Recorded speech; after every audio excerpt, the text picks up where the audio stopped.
Hello everyone.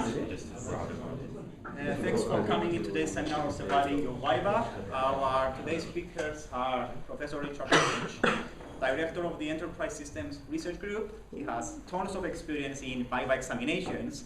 He was James' PhD supervisor and happens to be my internal assessor as well. Our second speaker is Dr. Ian Gray. He did his PhD here in New York, graduated in 2010. He's a member of the Real-Time Systems Research Group, and he's currently working as a postdoc in Juniper and Touchmore research projects. Good. And our research projects. And our last but not least speaker is James Williams. He graduated this year, and he's currently working on Osmeter research project as a postdoc. So let's hear to them.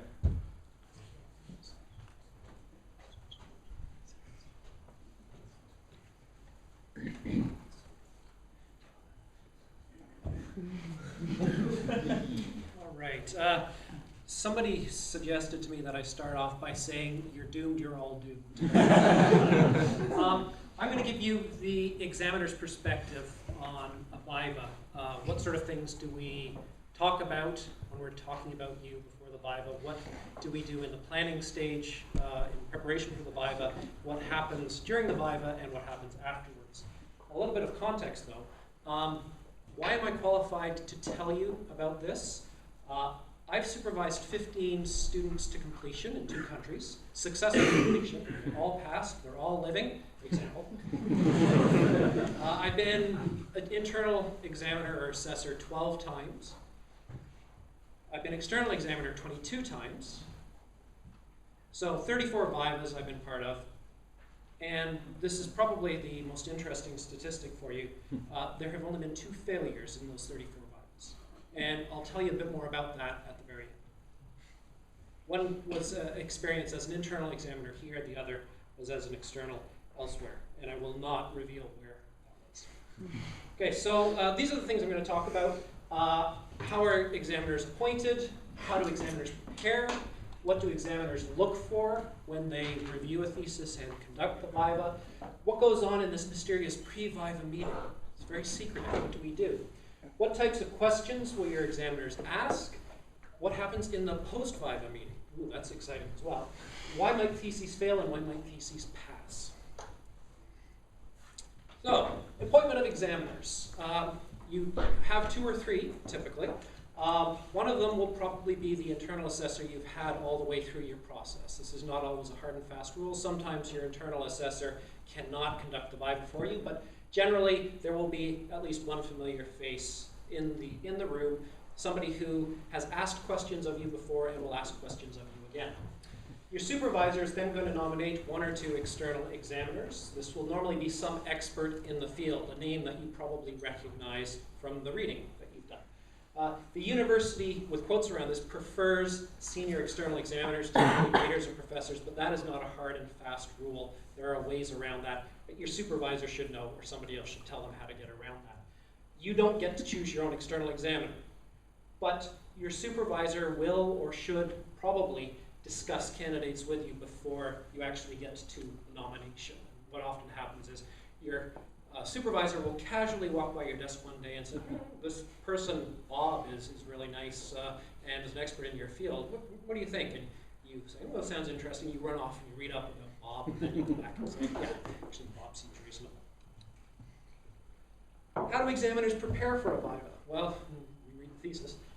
We spend a lot of time on the introduction, looking at the motivation, the hypothesis. We look for gaps in the argument that you're trying to produce. We assess the literature review carefully. Is anything that we know of missing? Is the literature review non-analytic? Is it just a brain dump about the different pieces of work in the field, or do you actually synthesize some conclusions and identify research gaps that your thesis is going to fill? And we do actually look at the bibliography. One of the things that we often look for is original source. So if you make a claim about something, have you gone back to the original source, the original piece of work on that topic? And also we look at, have you missed any of the well-known papers from experts in the field?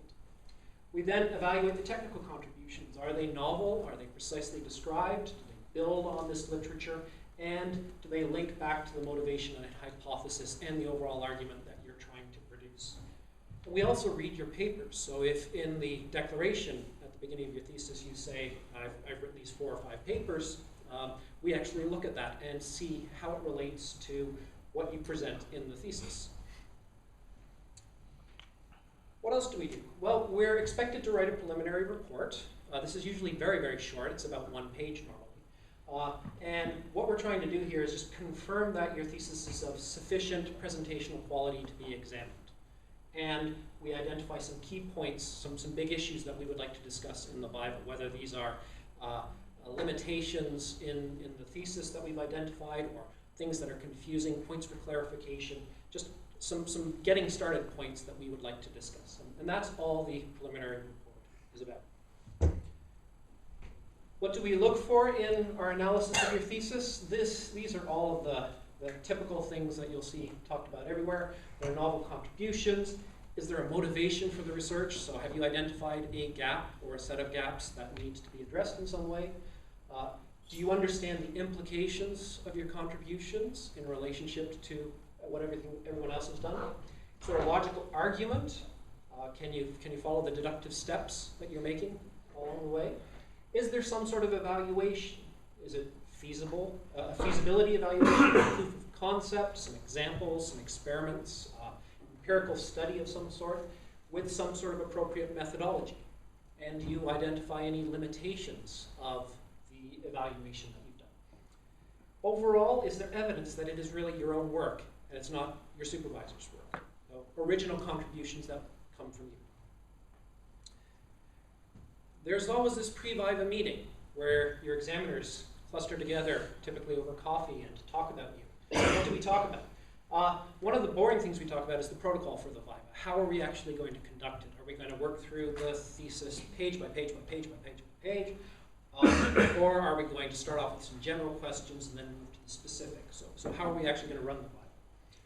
We identify major points for discussion where we want to spend the bulk of the time, typically on technical contributions or evaluation. Or what are the big issues in our mind as examiners that we want to focus on in your Viva? Are there minor points that we just want clarification on? Those might come later in the Viva. And sometimes we'll discuss what result we expect. This is not a decision, it's just what do we think based on our reading of the thesis, what the outcome might be. Of course, this can change, and it does change after the Viva. What sort of questions do we ask? Well, there's all sorts of stuff on the web that you'll find about that. I'm not going to go through that, but I'm just going to summarize some of the questions that, types of questions that have been appearing at Vivas I've been involved with recently. What is your thesis about? Can you concisely summarize the key findings, the key contributions to knowledge, why your work is important, and the overall story behind your thesis? What do your results actually mean? What's the impact on the community and the literature? We might ask some technical questions about the technical contribution, so like performance or scalability are very typical things.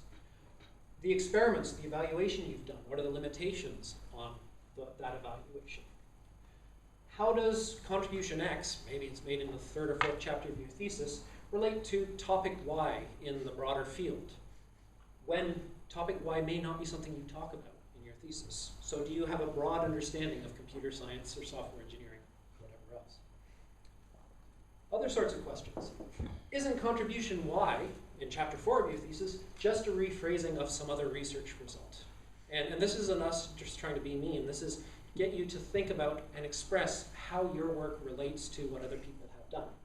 So we're not saying that we think it is just a rephrasing of some other person's piece of work, but we're asking you to explain the relationship. Why did you choose this methodology for one of your experiments? What are the advantages and disadvantages, strengths and weaknesses of this methodology? What are the implications of your research conclusions on the rest of the field? Do we have we identified a dead end in some research area? Or have you opened up a new research area with many different questions that can now be answered? So the typical opening gambit at a Viva is what's your thesis about and summarize your contributions. What you should do is prepare a 1-minute answer and a 5-minute answer. And these should just trip off your tongue fluidly as soon as this question is asked. Now, one of my PhD students had her Viva last week, and she was prepared for this, and they didn't ask it. She was really disappointed. But it's good practice for those job interviews that you have afterwards. So be prepared to have a really clear, concise summary that can be expressed very quickly, and a longer, more detailed answer where you go into the contributions in more detail. And be prepared to expand on that 5-minute answer if one of your examiners asks about it. Then a very typical follow-up is, what is it about the contributions that you've identified that makes it a PhD? And this is the sort of thing where you're trying to point out the novelty and the breadth and depth of the works that you produced. So those are the sort of warm-up questions, and then what we typically do is we work through the thesis chapter by chapter, taking turns, and if we think that one of the examiners is taking it a bit too easy on you, the other one ups the amps a bit and gets a bit more aggressive. You will have your work criticized, and the advice here is always don't be defensive, but be robust and defend your work. So the typical way this is expressed is define and defend what you have done. So a question you might have is, you've constructed a model of something. Why didn't you build your model in a different way? Or this other way that's accepted in the field. You don't want to say the following: I didn't do that because. This is you being defensive. What you want to do is express what you've done in a positive way. Say, what I did was blah. The reason for this is blah. I considered alternatives, including the one you mentioned, but that was an idiotic idea. And instead, my idea is much better. So you defend your work in a friendly way. Don't call your examiners idiots.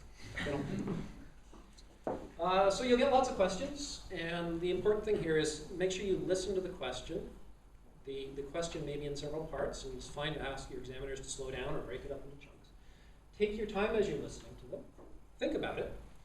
And then answer precisely. And in your answer, move from the general to the specific. And a very important thing to keep in mind is short answers that are succinct and precise are always preferable to something that's long and rambling. It shows clarity of thought, clarity that you understand what you're talking about, that you understand what your thesis does. So I'm almost done. Why do we ask questions? Well, we're not sadists. You may think we are, but we're not. We're not trying to catch you out. We're trying to find evidence that the work that you have done is can be awarded a PhD, that it is weighted against the PhD criteria of novelty, rigor, and substantial contribution to knowledge. So we want you to help us identify things that you have done that can be matched against these criteria. We're looking for a debate. We're not looking for yes or no answers. We're looking for engagement with you as an equal. We're testing what an academic equal thinks about the topic of your PhD. And at the same time, we're trying to identify things that might be a little confusing or ambiguous or unclear in the thesis so that you can ultimately improve it. So after all the sadistic stuff takes place, there's a post-Viva meeting. And what happens here is it feels like it takes 2 hours, but it probably is only 15 minutes or so. We have to review your performance in the Viva, in the oral examination, and make a recommendation on the thesis. And these are the typical results. Pass with no corrections, very unusual. I can think of maybe 3 or 4 instances of this in my 12 years in the department. Pass with minor corrections is the most common.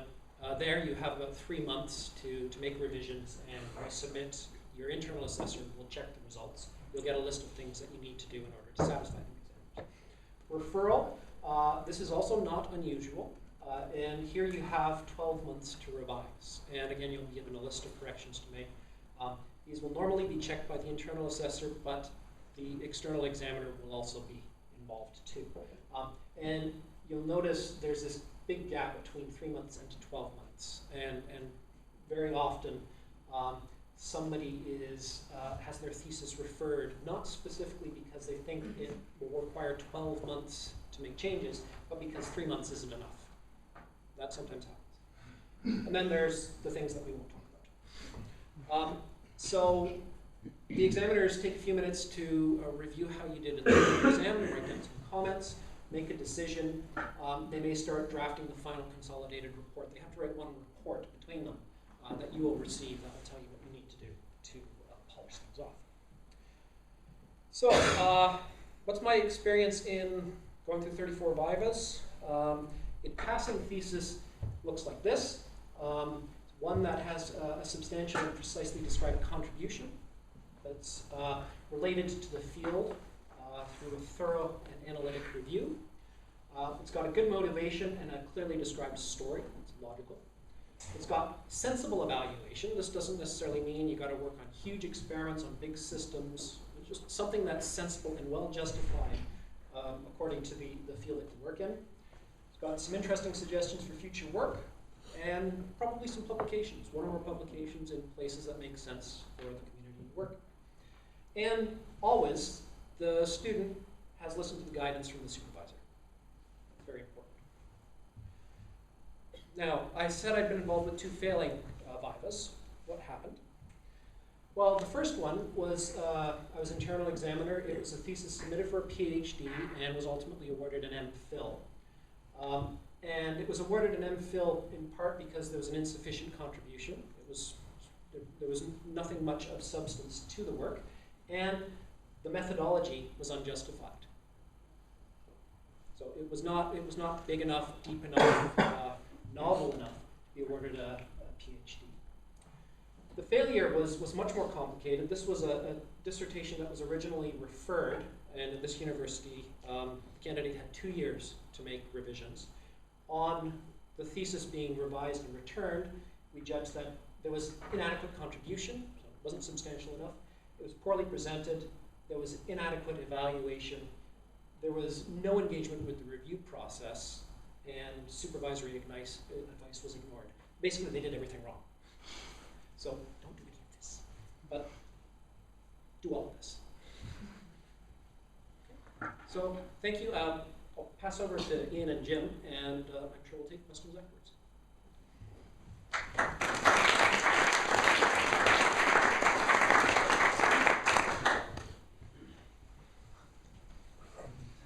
So Richard's talked about the sort of one side of the table. We're going to give our views what it's like sat on the other side of the table. And of course, mostly it lines up quite similar, although there's 1 or 2 bits that I think are slightly different from our perspective. Don't do this either. So I think we're both just going to initially, we'll sort of interleave what we're saying, but I'm going to talk about how we prepared. And I like that this is quite different because I also prepared answers to likely questions, explain your research in a few sentences, and got asked 0 of these, nothing at all. But as any of you who know me know, I talk too much and I blather with blah, blah, blah, blah. So all of this preparation was absolutely vital because even though I never actually gave any of these answers in the Viva, it helps to practice clarity in the way that you answer a question, trying to get to the point, basically, like what I'm not doing now. But really, the thing that I found the most useful is to know your thesis back to front. And by that I mean know where your main arguments are, because you're not expected to keep it all in your head, right? When somebody says, why do you do this or whatever, then you can say, right, well, turn to the page, you've got it in front of you, you wrote it, so it'll help to refresh you, but you don't want to have to spend hours searching through it. Now, a lot of people say to mark areas in your thesis with like little tapes or something. I didn't do that, but I only had maybe about a month and a little bit, a month and a week or so, between submission and my Viva, so I already knew it fairly well. Some of you will have had much longer than that. I think, what actually is the limit? Is it 3 months? If it's getting towards 3 months, maybe you've forgotten, and maybe it might be useful to put little tags in, at least so you know, this is where my hypothesis is, this is where I prove whatever I prove, etc. So I think that's really useful, because it helps you don't have to keep everything in your head. And related to this, really know the weaker areas of your thesis. So I spent a lot of time arguing with myself in the shower with an imaginary examiner saying, that's terrible, and then sort of making those defenses myself. Because there are weak areas in your thesis. There are areas it doesn't work, there are areas where your method doesn't apply. And that's fine, of course, but you need to defend that in the way that Richard was saying. So a nice example of this is I snuck a bit of formalism into my work, which was inappropriate and probably wrong, but I thought it looked good at the time. Now I recognise that this was probably, and of course they picked up on it, and so I spent a lot of time writing and then defending this model, and I really should have prepared a proper defence for this, which would have accepted the weaknesses in what I'd done and pared it down, and we would have probably saved about half an hour in my Viva if I'd done this. So, know the weaker areas and prepare defences for them. Do you want to? Yeah. Okay, so the preparation is quite similar to Ian's. I also argued myself in the shower, but you'll see a lot of links here to what Richard was saying, because obviously he supervised me. So one of the things I found very, very useful was these summaries. So I wrote and rehearsed 1-minute thesis summaries, 5-minute thesis summaries. I summarized every chapter of my thesis in case they said, okay, just tell me the core contributions of this chapter, explain it. And I had all these learnt in my head so that if that came up, I can answer confidently and kind of get started on the right foot.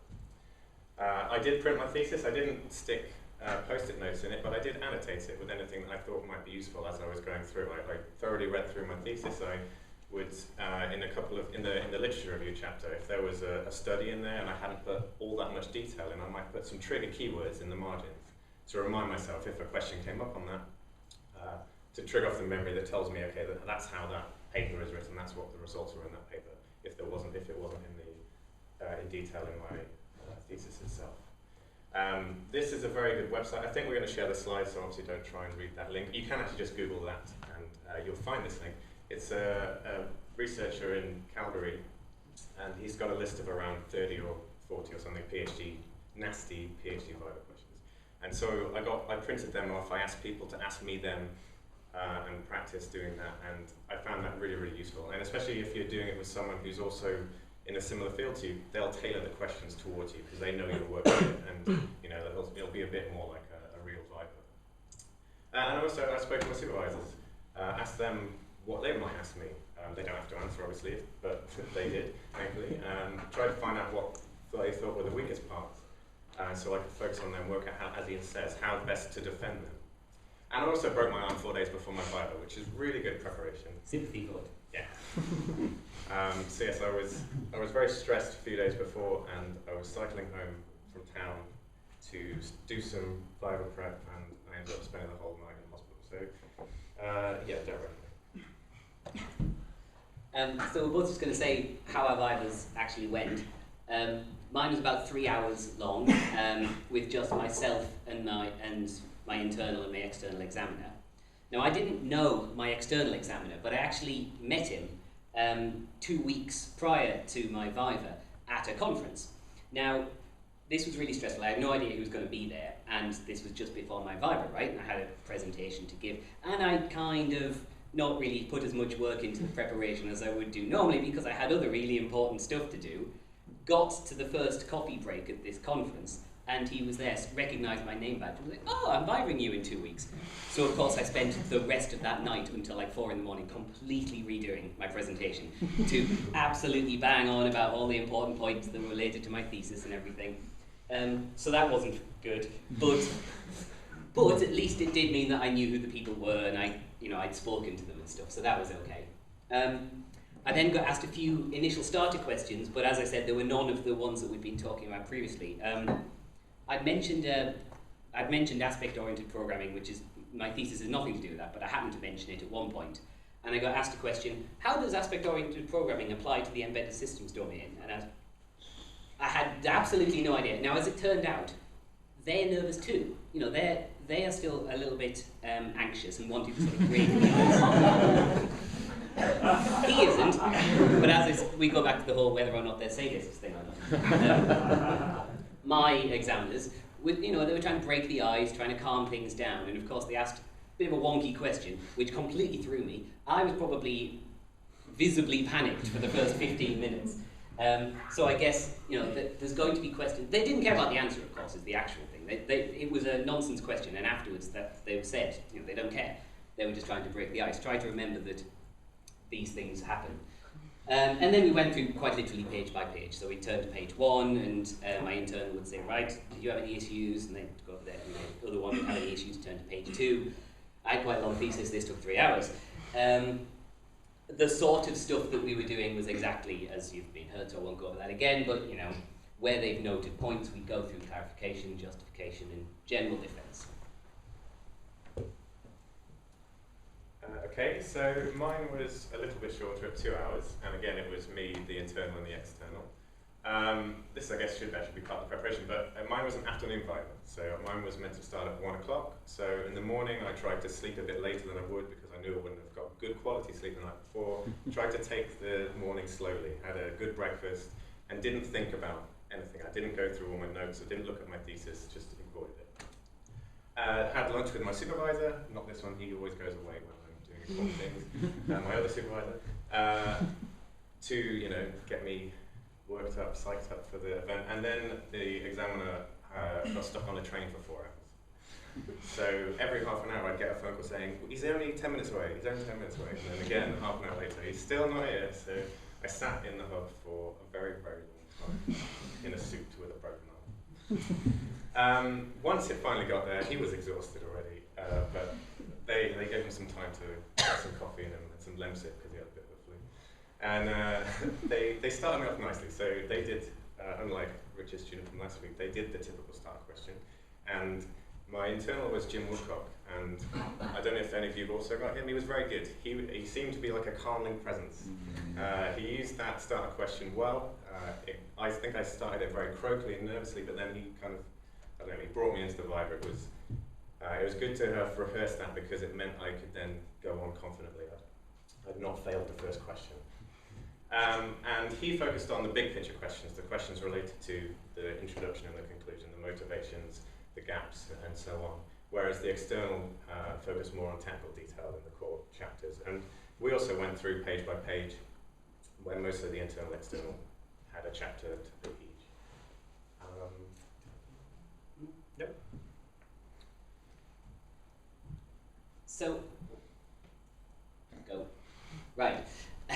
I've talked to a lot of PhD students, and I think everybody seems to suffer, at least in some part, from what's called imposter syndrome. Now, obviously, I am a qualified psychiatrist, so I know this.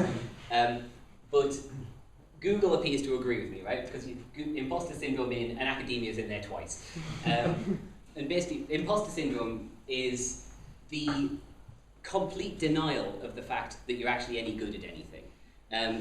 Even though, despite external evidence of their competence, you still insist that actually you're not very good and you're there because you're a bit of a fraud, or you're there because you've kind of looked out, you were lucky on something and everyone else didn't realise that you were lucky. Or, yeah, okay, I got that massive journal paper in, but obviously they didn't review it properly or whatever.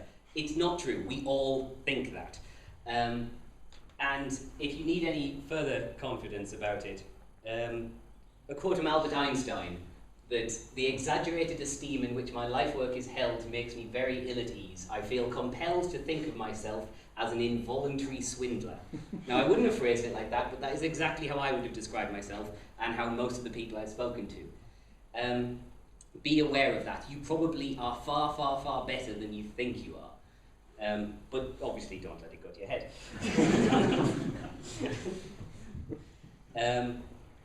You've heard this a few times, so this is slightly reductive perhaps, but just remember they're trying to challenge you. There was a point in my Viva where I was quite nervous. I was convinced things were going quite badly. It had seemed okay, and then we got to a point and all of a sudden nothing was right.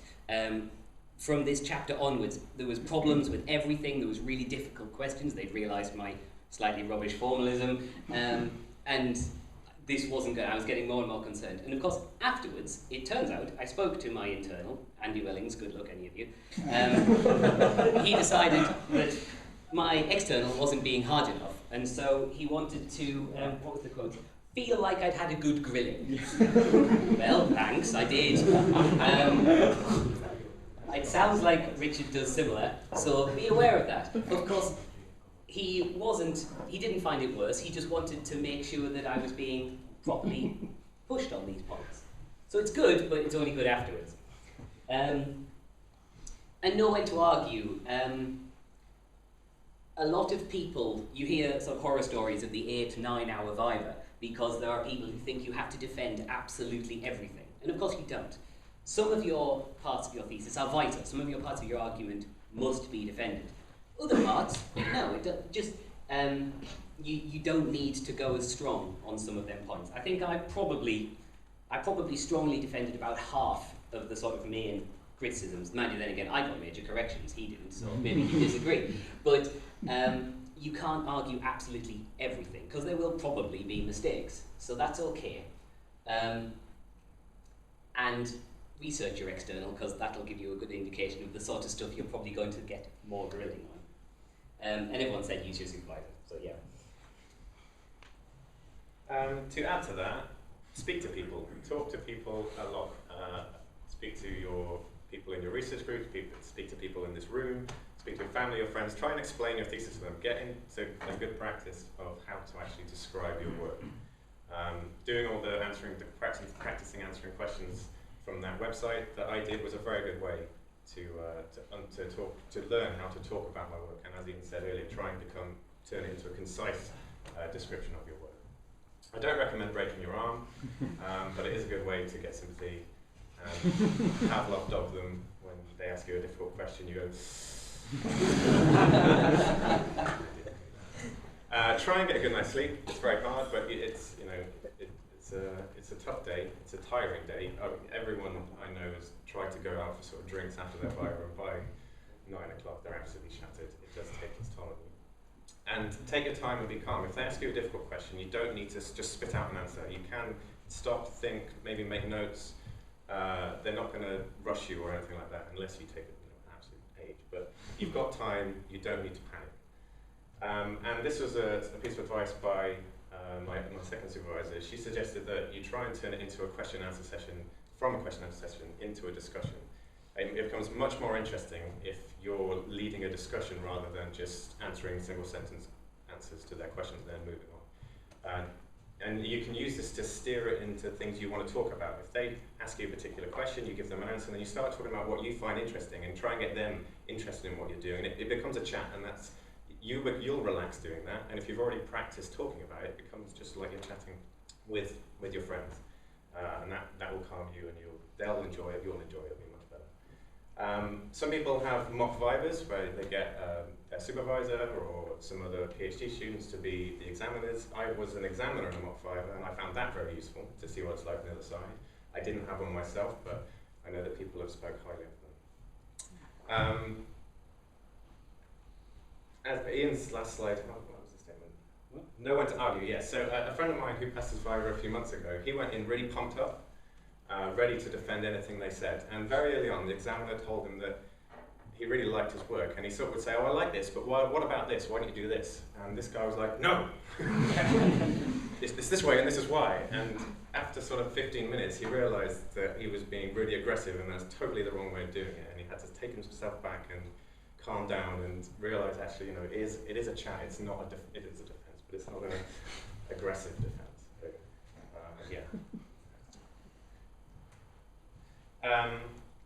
So just to add to that, so that, as Ian also said earlier, the things I really prepared for weren't focused on that much, but because of that preparation, I was able to answer the questions they did ask. And you do know your thesis better than anyone else. You know where you think there are flaws, but if you do suffer from imposter syndrome, you'll think all of it's rubbish, and you'll think they'll pick you up on that or pick you up on this. They probably won't. It's probably a lot better than you think it is, and they asked me questions I was totally not expecting. And at the very end, they asked me this: is there anything you think we should have asked you? Never say yes.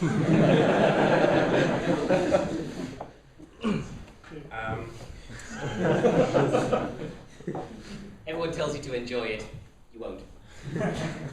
But it'll be fine. That's it. Should we just take group questions there? Yeah, okay. Thank you, guys.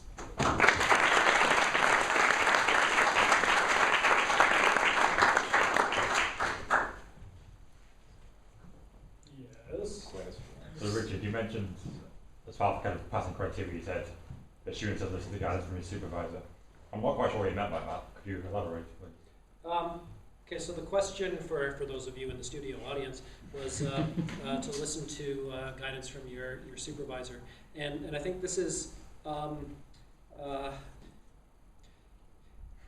it's more of an issue if the thesis is overall weak in terms of contributions, weak in terms of methodology or evaluation. Your supervisor will be helpful in terms of helping you identify things that you might have missed or things that could be strengthened.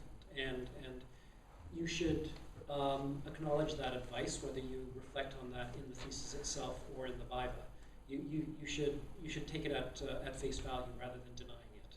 And situations where I've been in difficult Vivas, it's been clear that the student has not acknowledged supervisor or assessor advice throughout the process. That there's going to be a problem with the way you're evaluating your work or the way you're modeling things, and the student has been in a sense of denial about that.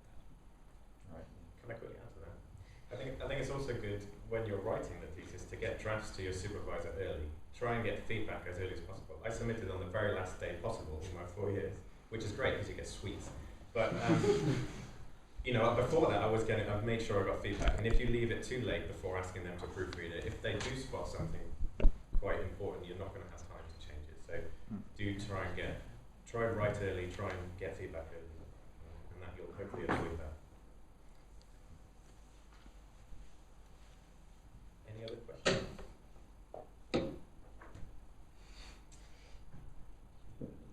Is there a chance that a good PhD, good dissertation might be considered insufficient because of a, in quotes, bad examiner?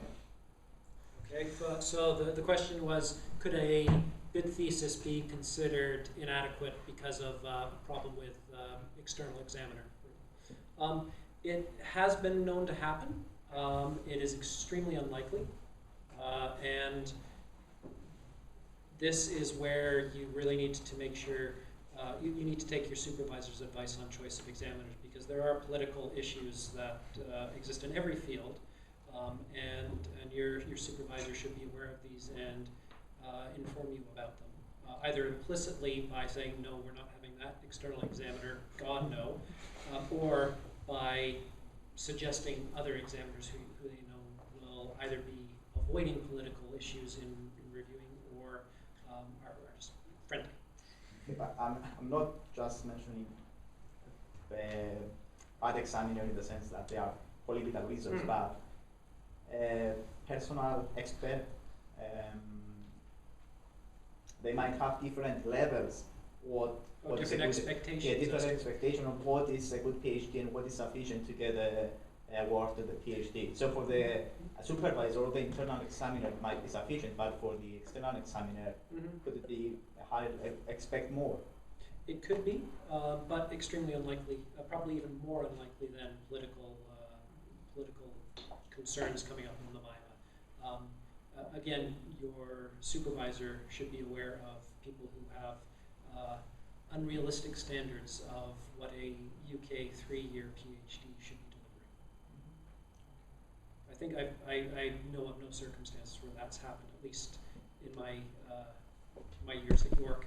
I've heard of the political issues being more frequent, but even then I only know of 2. Just to follow on from Simas, say if you're not happy with the outcome of your Viva, can you appeal against? So the question was, if you're unhappy with the outcome of the Viva, can you appeal against it? The answer is you can appeal anything at this university, whether you realize that or not. The question is it worthwhile? And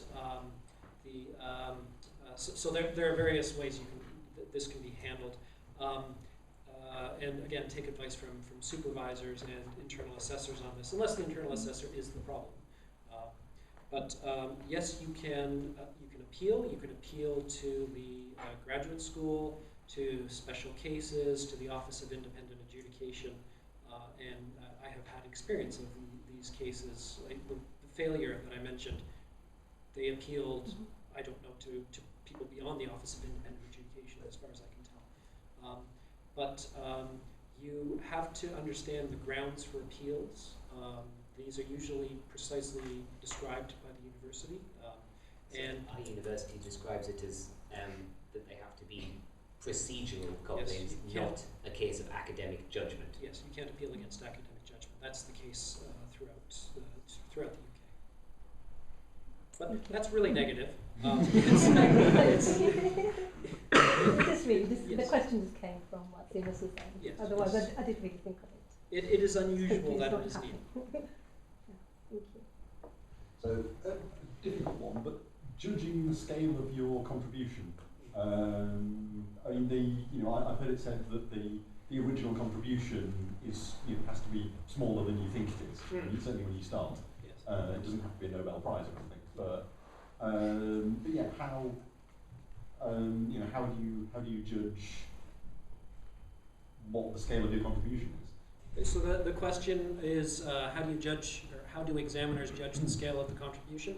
That one's really difficult to answer, and I'm not sure you can judge it in isolation. You have to judge it in the whole of the thesis. So you may have a contribution where you think, well, actually a master's student probably could have done that in a 6-month project, but the evaluation is awesome. It could never have been done by a master's student in 6 months. So, and I think the important thing that examiners, particularly external examiners from overseas, have to be reminded of repeatedly is this is a 3-year, we expect a 3-year program. So this is a research training program. We don't expect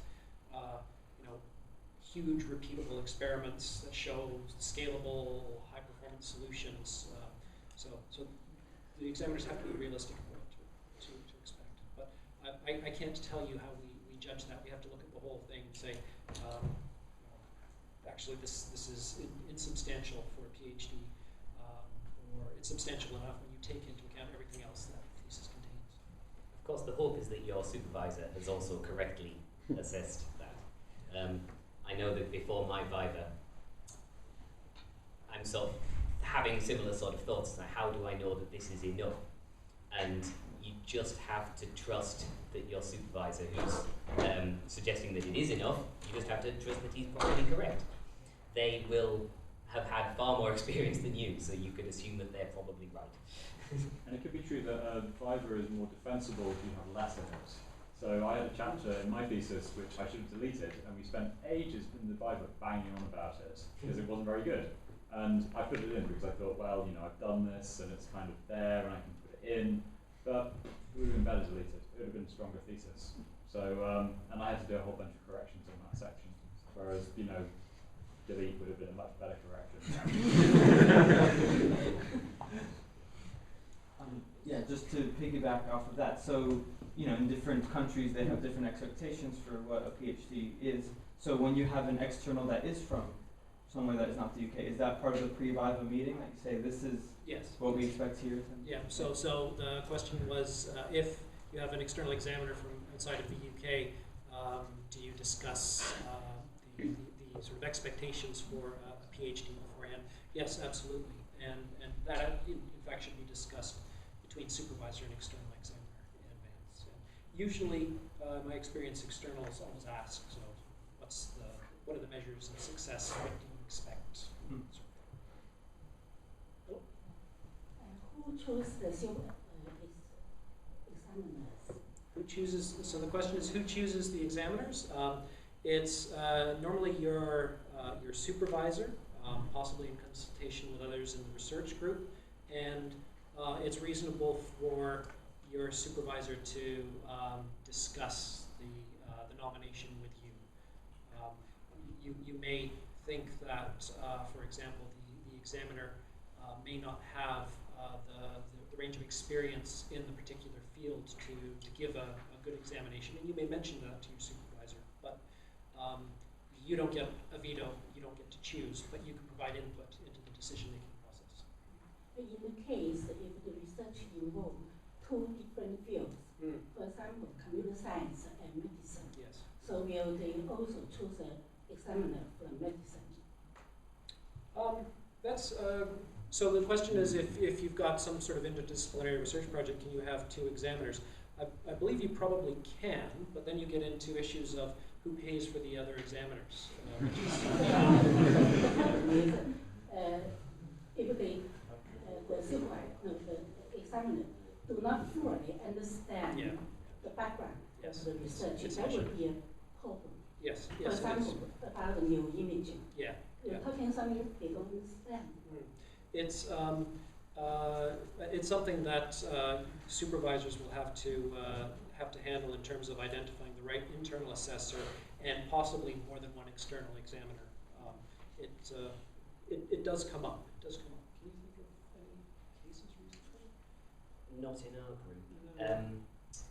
I think the important thing to remember is that this should all be discussed with you beforehand. So that this process is not opaque. You know, you should be brought in on this. And whilst Richard was highlighting it's not your choice, I know that my supervisor brought a list of names and said, I'm thinking about these 2 or 3 people. What do you think? And I looked at one of them did work that was clearly related to what I'd been doing, and one of them stood out, and I suggested, I think this person might be a good idea. And my supervisor agreed, and that was the person we selected. This is obviously a more complicated scenario, but you won't just turn up on the day to see who's there. You should know beforehand. Just a question about the relationship between us and the internal examiner. Yep. Can we ask him for advice, or it is we have to? You can ask them for advice up until Viva time. So once you've submitted, the internal assessor moves from being your assessor and somebody you can get advice from to an examiner. And I mean, you can ask them questions about protocol for the Viva, that sort of thing, but you probably should not, and they probably will say no if you ask them for further advice. They're an examiner at that point. So I mean, before submission, can we Before ask them- submission, absolutely. Yeah. Yes, yes. We can ask them in relation, not well, the Viva, in relation to the Yes, absolutely. quality of work expected and so on. Yes. This is more just making sure I can feed my addictions. How common is the practice to stop for a coffee break in a long Viva? If you need a break, you ask for it. If you need coffee, you ask for it. I made coffee for an external examiner this morning, twice. Oh, I did it the same one once as well. Don't be kind to the external. Yeah, absolutely. Don't drink 2 Red Bulls before you buy. Not unless you want your examination to last 30 minutes. In terms of your contributions, because sometimes we have to assess the literature about what we are doing. So a very common question to that is, why do you think your work is better than other works? How do you rule out these questions? Because maybe it's 96 or For one, it depends on how you've done your evaluation. And if you're doing something quantitative, then it could be quite straightforward to actually do that sort of comparison. Otherwise, it's going to have to be part of the logical argument that you present, whether it's an improvement in terms of what can be accomplished, what can be automated. Your hypothesis, your research methodology should all be set up to precisely define what better means in your context. And if that's not immediately obvious from the introduction, then you may need to actually rewrite or refactor your introduction to make that immediately obvious. You want to tell the examiners what success means. You don't want to have them to try to dig that out during the Viva. But also, please don't forget that we tried this and it was not as good is also an important research outcome. Yes. We are all scared of reporting negative results, and we shouldn't be, because they are important. It's a lot of work that you've done to hopefully correctly and analytically demonstrate, don't waste your time here, it doesn't work. That's also important.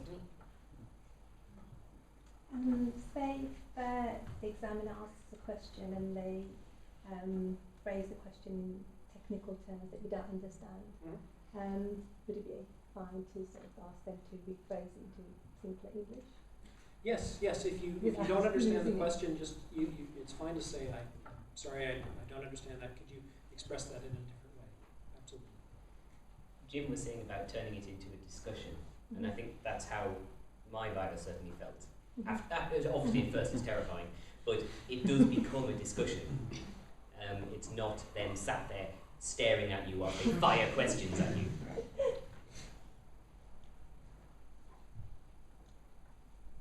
I've heard it said before that most examiners will try and push you to the point where you actually admit you don't know something. How likely is this to happen? I have never experienced that. I was pushed to eventually admit the parts of my thesis that were weak and perhaps needed to be cut out, which is kind of related to what Mike was saying, which is perhaps similar, but I didn't get. I don't think that examiners get into almost like I know more than you style arguments. I doubt that happens. Well, it shouldn't happen anyway. I don't really remember much of my Bible. But I do believe it is okay. You can say to a question, I don't know. Like, that is fine. I mean, if you say to every single question, it becomes a problem. You're not, that can either become a correction in your thesis that you have to go away and learn about, or maybe it was just they had an idea that you can't answer. It's okay to say, I'm not sure. I can look at that. This is how I would go about looking at it. Or an interesting way to start a discussion. Yeah. Ask them how they do it.